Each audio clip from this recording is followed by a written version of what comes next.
নমস্কার বন্ধুরা, আমিও বাঙালি রান্নাঘরে সবাইকে স্বাগত জানাচ্ছি। আবার একটা রেসিপি আপনাদের মাঝখানে শেয়ার করতে চলেছি, সেটা হলো ভেজিটেবিল এগ চাও। তাহলে চলুন দেখে নেওয়া যাক আজকের রেসিপি। ওভেনে একটা স্টিলের পাত্র বসিয়ে তাতে পরিমাণ মতো জল দেওয়ার পর সেটা ফুটিয়ে নিয়েছি ভালোভাবে। আর এদিকে জলটা ফোটার পর আমি কিছুটা পরিমাণে চাউমিন ঢেলে দিয়েছি। চাউমিনটা এবার হালকাভাবে সিদ্ধ করে নেব। তারপরে আমি কিন্তু একটা ছেঁকনির সাহায্যে জলটা ছেঁকে নেব। তারপরে কিভাবে এই চাউমিনটা রান্না করব সেটা আপনাদের মাঝখানে শেয়ার করব। চাউমিনটা করার আগে আমি কিন্তু একটু ডিম এর মধ্যে ভুজিয়া করে নেব। তার জন্য দুটো ডিম ভুজিয়া করে নিচ্ছি। আর এদিকে কিন্তু আমি এই যে চাউমিনটা জল ঝরিয়ে রেখেছি। এখন ওভেনে কড়াই বসে তাতে দিয়ে দিচ্ছি কিছুটা পরিমাণে তেল। তেলের মধ্যে আমি ডিমের ভুজিয়াটা করে নিচ্ছি। ডিম দুটো ভেঙে কড়াইয়ের মধ্যে দিয়ে দিয়েছি। এখন দিয়ে দিচ্ছি খুব অল্প পরিমাণে একটু লবণ। এবার ভালোভাবে ডিমের ভুজিয়াটা আমি ভেজে তুলে নেব একটা পাত্রে।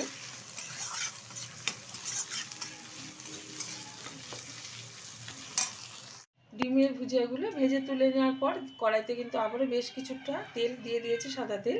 আর এদিকে আমি কিছুটা ভেজিটেবিল কেটে নিয়েছি। এখানে আলু, গাজর, পেঁয়াজ, ফুলকপি আমি ধুয়ে পরিষ্কার করে নিয়েছি, সেটা দিয়ে দিচ্ছি কড়াইয়ের মধ্যে। আপনারা এখানে যে কোনো সবজি ব্যবহার করতে পারেন। দিয়ে দিচ্ছি চিড়ে রাখা দুটো কাঁচা লঙ্কা। দিয়ে দেবো স্বাদ মতো লবণ। লবণটা বুঝে ব্যবহার করতে হবে, যেহেতু আমি এখানে সোয়া সস ব্যবহার করব। এবার ভালোভাবে সবজিটা আমি ভেজে নেব তেলের সাথে। ভেজিটেবিলটা কিন্তু একটু সময় নিয়ে ভেজে নিয়েছি, খুব সুন্দরভাবে সিদ্ধ হয়ে গেছে।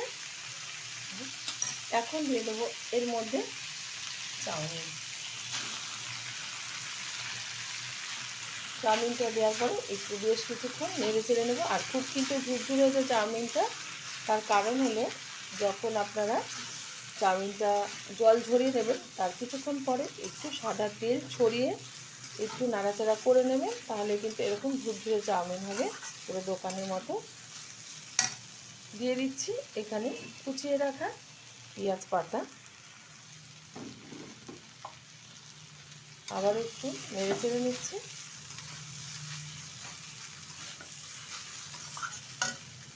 দিয়ে দেবো সামান্য পরিমাণে একটু চিনি।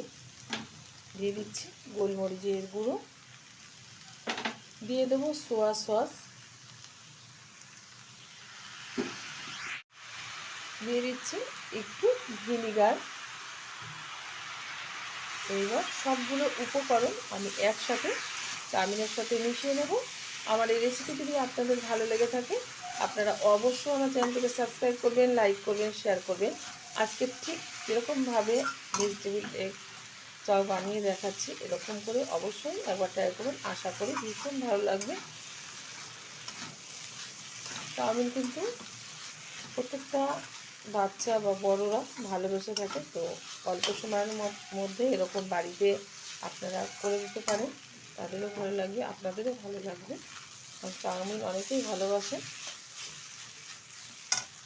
বেশ কিছুক্ষণ সময় নিয়ে কিন্তু আমি এটা আবারও ভেজে নিয়েছি। এখন দিয়ে দেবো এর মধ্যে ডিমের ভুজিয়া, যেটা ভেজে রেখেছিলাম, দিয়ে দিলাম।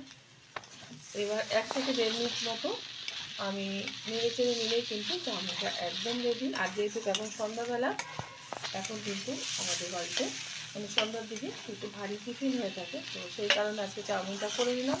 চাউমিনটা হয়ে গেছে, এখন আমি কড়াই থেকে তুলে প্লেটে সার্ভ করে আমি আমার পরিবারকে, এখন যেহেতু সন্ধ্যাবেলা, এখন আমার পরিবারকে প্লেটে দিয়ে সার্ভ করবো এই চাউমিনটা। আপনারা অবশ্যই আমার ট্রাই করবেন। দেখা হবে পরে ভিডিওতে নতুন কোনো রেসিপি নিয়ে। ধন্যবাদ।